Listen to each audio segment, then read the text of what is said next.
Hingga hari ini total korban jiwa sebanyak 132 orang. Nah, apakah ada informasi terbaru mengenai hal ini termasuk juga jumlah pasien yang mendapatkan perawatan di berbagai rumah sakit? Rekan kami Edi Cahyono yang saat ini sedang berada di Rumah Sakit Saiful Anwar, Kota Malang akan memberikan perkembangan terbaru kepada Anda. Silakan Edi Cahyono.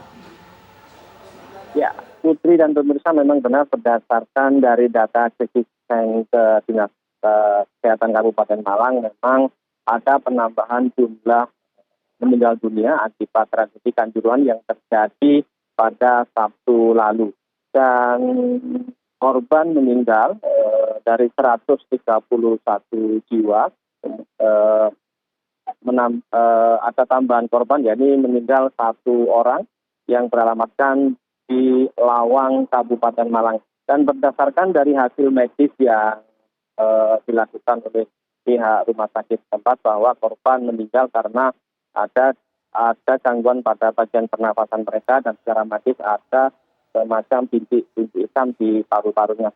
Sementara korban tragedi Kanjuruhan yang saat ini masih menjalani perawatan di sejumlah rumah sakit, terutama di Rumah Sakit Saiful Anwar Malang, ya, ini berjumlah sebanyak 11 orang, yang mana dari 11 orang tersebut 4 diantaranya hingga kini masih dinyatakan dalam keadaan kritis, dan dari 11 orang tersebut 4 diantaranya adalah kategori anak-anak, Putri.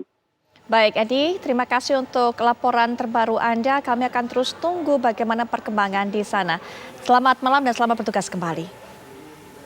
Dan berikutnya pemirsa, sebelum saya bawa Anda untuk bisa mendengarkan pandangan dari para narasumber yang sudah hadir bersama saya secara langsung ataupun juga lewat daring, termasuk juga fakta-fakta yang akan diungkapkan oleh tim pencari fakta yang digagas oleh Koalisi Masyarakat Sipil, kita akan terlebih dahulu lihat yang berikut ini.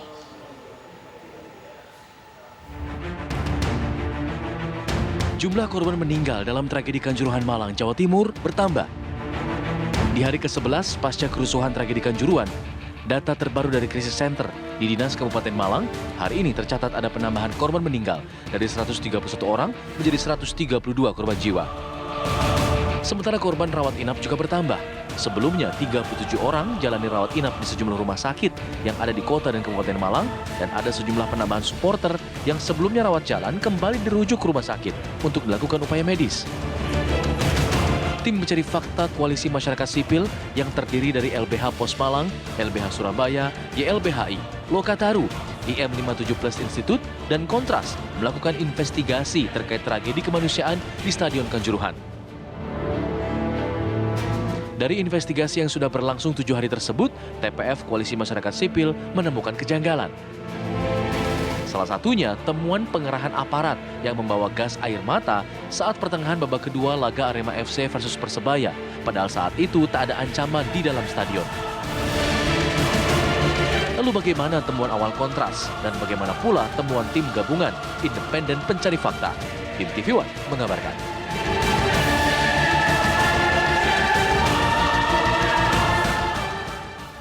Baik pemirsa, kalau Anda juga bisa melihat, ini di belakang saya juga kami pasang gambar bertuliskan usut tuntas. Penembakan gas air mata brutal ini merupakan salah satu tuntutan dari masyarakat terhadap apa yang terjadi Sabtu kelam, Sabtu malam 1 Oktober lalu saat berlangsungnya pertandingan Arema versus Persebaya. Anda sudah dapatkan informasi terbaru, ratusan korban jiwa. Detailnya adalah sebanyak 132 korban jiwa. Nah, untuk itu kita nanti akan dapatkan bagaimana hasil temuan fakta-fakta dari tim pencari fakta yang memang di dalamnya banyak sekali terdapat LBH karena ini merupakan gagasan dari masyarakat sipil. Tapi juga untuk bisa memberikan pandangannya termasuk juga pihak Kompolnas yang meninjau langsung lokasi kejadian ini. Sudah hadir di samping saya Bapak Albertus Wahyrudanto selaku Komisioner Kompolnas. Selamat malam Pak Wahyu. Selamat malam. Baik, nanti kita juga akan mendengarkan bagaimana dari Kontras, kemudian juga akan ada Bapak Komjen Pol Purnawirawan Ito Sumardi selaku pengamat kepolisian yang akan membeberkan pandangannya juga. Sepertinya juga sudah bergabung dengan kita Komjen Pol Purnawirawan Ito Sumardi selaku pengamat kepolisian. Assalamualaikum warahmatullahi wabarakatuh. Selamat malam Pak Ito. Waalaikumsalam Mbak Putri, selamat malam. Selamat malam Mas Wahyu. Selamat malam Pak Ito. Baik, kita masih menantikan kehadiran dari Mbak Fathia Maulidianti selaku koordinator Kontras. Kita akan dengarkan terlebih dahulu. Pak Wahyu, adakah mungkin temuan-temuan baru lainnya yang bisa diberikan ataupun dibeberkan faktanya kepada masyarakat dari kedatangan Kompolnas kemarin? Iya. Terima kasih Mbak Putri. Jadi kami sudah ke sana, beberapa data sebetulnya sudah kami sampaikan ke media. Tidak ada hal baru, tetapi mungkin informasi tadi pagi kami diskusi dengan tim Gabungan Independen Pencari Fakta GIPF di kantor Kemenkumham. Kita sampaikan temuan-temuan kita, kemudian kita sampaikan juga masukan-masukan kita dengan harapan nanti apa yang sekarang diperoleh oleh GIPF semakin komprehensif, semakin nanti ketika memberikan analisis bisa lebih proporsional, Mbak. Baik. Ya, karena kami Kompolnas kan tugasnya ngawasi polisi. Betul. Seolah-olah kesannya hanya di satu sisi, padahal kalau kita runtut sebetulnya kan ini rentetan banyak aspek ya. Maksudnya Mbak, di satu sisi dan banyak aspek seolah-olah Pak? Ini kesalahan dari keamanan saja. Oke. Nah, padahal sebetulnya kalau kita runtut ini kan kita harus lihat mulai dari pengambil kebijakan utama, mulai jam pelaksanaan, kemudian infrastruktur stadion, kemudian bagaimana perencanaan, lalu ketika perencanaan pelaksanaannya bagaimana itu kita pantau semua, kita investigasi semua. Nah, kami memang konsentrasi pada kinerja kepolisian, tetapi kinerja kepolisian itu kan terkait dengan berbagai macam aspek. Nah, itulah yang kami analisis, kemudian datanya tadi kami sampaikan ke TGIPF dengan harapan bahwa nanti hasil yang akan disampaikan ke Bapak Presiden, karena kebetulan ketua kami sama, ketua TGIPF juga Prof. Mahfud, ketuanya Komnas juga Prof. Mahfud, jadi di satu sisi tetapi tentu kan kami hanya kepolisian, sementara TGIPF kan unsurnya banyak sekali ya. Baik, Pak Wahyu, mungkin nanti kita bisa mendengarkan keterangan lebih lanjut dari Kontras, tapi saya bisa bacakan. Nah, ini yang poin-poin utama, tepatnya ada 12 poin yang diberikan atau diungkapkan oleh tim pencari fakta Koalisi Masyarakat Sipil. Yang pertama mungkin yang bisa kita bahas atau menjadi menu utama kita pada malam hari ini, terdapat mobilisasi sejumlah pasukan yang membawa gas air mata, padahal diketahui tidak ada ancaman atau potensi gangguan keamanan saat itu. Nanti dari pihak Kontras kalau sudah bergabung bisa menjelaskan lebih lanjut, tapi mungkin saya bisa jelaskan sedikit pemirsa. Dari hasil penjelasan tim pencari fakta Koalisi Masyarakat Sipil ini adalah pada pertengahan babak kedua, padahal pada saat itu sebenarnya dirasa belum diperlukan adanya pengerahan aparat kepolisian dengan membawa gas air mata tentunya, yang tentunya juga dilarang untuk masuk gas air mata ini menurut regulasi FIFA. Tapi kemudian adanya mobilisasi, adanya pengarahan pasukan ini di pertengahan babak kedua. Dari Kompolnas apakah mendapatkan fakta yang sama, Pak Wahyu? Begini, harus kita samakan persepsi mengenai mobilisasi. Karena ini kan ada 2034 petugas, sudah ada plotting-plottingnya.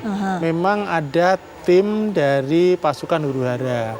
Tetapi konsentrasi awal itu di luar, Mbak, karena pengalaman selama ini ada dan hasil analisa intelijen ada kemungkinan potensi kerusuhan dan sebagainya. Karena itu harus siap-siap. Dan standar peralatan dari pasukan huru-hara salah satunya adalah gas air mata. Baik. Nah, informasi ketika kami menuju ke lapangan didampingi oleh Kabag SDM, polisi berseragam itu tidak boleh masuk ke lapangan, sehingga baru masuk ke lapangan pada menit-menit terakhir. Pada menit-menit terakhir. Ada perdebatan memang, kemudian tadi kami sampaikan di dalam TGIPF, untuk bisa membuktikan statement berbagai macam pihak itu, sebaiknya kita bersama-sama melihat rekaman di CCTV di video. Baik. Saat ini rekaman itu sedang dipergunakan di Polda Jatim oleh tim dari Irsus maupun dari Propam untuk melakukan proses penyidikan. Jadi kita tidak bisa tahu pasti. Baik, Pak. Tetapi informasi kalau menurut saya bukan mobilisasi ya, tetapi memang itu peralatan sejarah dan memang menit terakhir mereka masuk ke lapangan ya. Ada menit-menit terakhir ini jam berapa, Pak? Ini perdebatannya karena informasi dari ini kan kurang 5 menit. Ada yang bilang setengah main. Nah, daripada kita saling berdebat, kita sebaiknya, apalagi Pak Kapolri menginginkan kan scientific crime investigation. Baik. Oke, kita buka saja, nanti kita lihat di menit keberapa sebetulnya pasukan itu masuk. Baik, Pak Wahyu. Tetapi awalnya pasukan itu ada di luar, tidak di dalam. Jadi awalnya di luar mereka Iya, itu. iya. Dan mereka di luar memang membawa gas air mata, Pak Itu Wahyu. standar. Nanti mungkin Pak Ito yang mantan ini bisa menjelaskan lebih detail. Itu standar yang dipakai. Dan ketika kejadian terjadi di luar stadion, kan sudah nggak ikut regulasi FIFA. Itu ikut kegiatan polisional di mana aturannya ada di Perkap. Baik, Itu yang Pak harus Wahyu. dipahami di sana itu, Mbak. Baik, Ya. ini mungkin langsung saja kita akan dapatkan keterangan lebih lanjut Mbak Fathia Maulidianti selaku Koordinator Komisi Orang Hilang dan Korban Tindak Kekerasan atau Kontras. Mbak Fathia, selamat malam. Selamat malam. Baik, Mbak Fathia, mungkin bisa dijelaskan lebih lanjut mengenai temuan yang menjadi poin pertama, yaitu adanya pengerahan ataupun juga mobilisasi dari personil kepolisian untuk masuk ke dalam pertandingan ataupun juga area dalam stadion pada pertengahan babak kedua. Mungkin juga dapat atau bisa di-share juga kepada kami, ini bisa mendapatkan fakta seperti dari mana, Mbak? Dan juga tadi Pak Wahyu menjelaskan itu sepertinya bukan mobilisasi dan bukan pengerahan. Monggo silakan Mbak Fathia jelaskan lebih lanjut. Ya, baik, terima kasih. Jadi Kontras sudah melakukan sebuah investigasi bersama dengan koalisi masyarakat sipil lainnya dengan Lokataru, YLBHI dan juga LBH Pos Malang.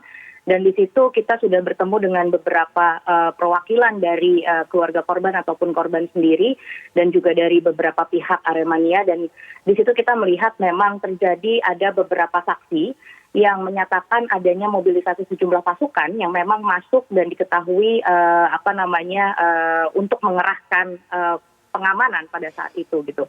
Jadi memang salah satu tindakan utama yang dilakukan pada kepolisian hari itu adalah untuk memobilisasi polisi masuk ke dalam lapangan dan juga pada akhirnya itu menimbulkan adanya kerusuhan di dalam situ gitu. Jadi itu sebenarnya berdasarkan dari hasil investigasi yang sudah kita lakukan selama satu minggu ke belakang.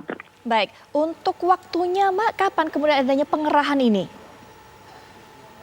Nah, pengerahan ini sebenarnya terjadi ketika ada beberapa supporter yang mulai masuk ke lapangan untuk memberikan semangat kepada para pemain dan di situ mulai polisi juga mengerahkan diri untuk mengamankan para supporter ini sebetulnya.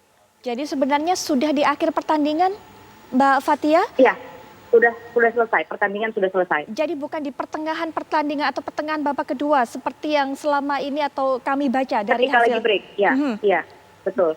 Jadi setelah akhir pertandingan selesai? Iya. Baik, adanya pengerahan seperti itu, ada informasi juga mungkin pengerahannya ini dari mana, kemudian berapa jumlah personilnya, apakah mendapatkan informasi juga Mbak Fathia? Nah, jadi untuk hasil temuan, kita masih melakukan pendalaman dan memang belum kita keluarkan semua dari 12 poin yang kami berikan kepada rekan-rekan media kemarin. Itu baru satu lapis saja sebenarnya dan itu masih dalam proses pendalaman di mana nanti akan ada lagi jumlah pasti dari berapa hasil yang kita temukan ya, berapa kepolisian yang ada di dalam lapangan dan bagaimana proses penembakan gas air matanya dan juga bagaimana kesaksian-kesaksian dari para keluarga korban ataupun korban sendiri yang hadir di dalam pertandingan tersebut gitu. Baik Mbak Fathia, sebelum nanti kita lanjutkan, kita minta pandangan Pak Ito juga. Kita akan jeda sejenak dan kami akan segera kembali saat lagi.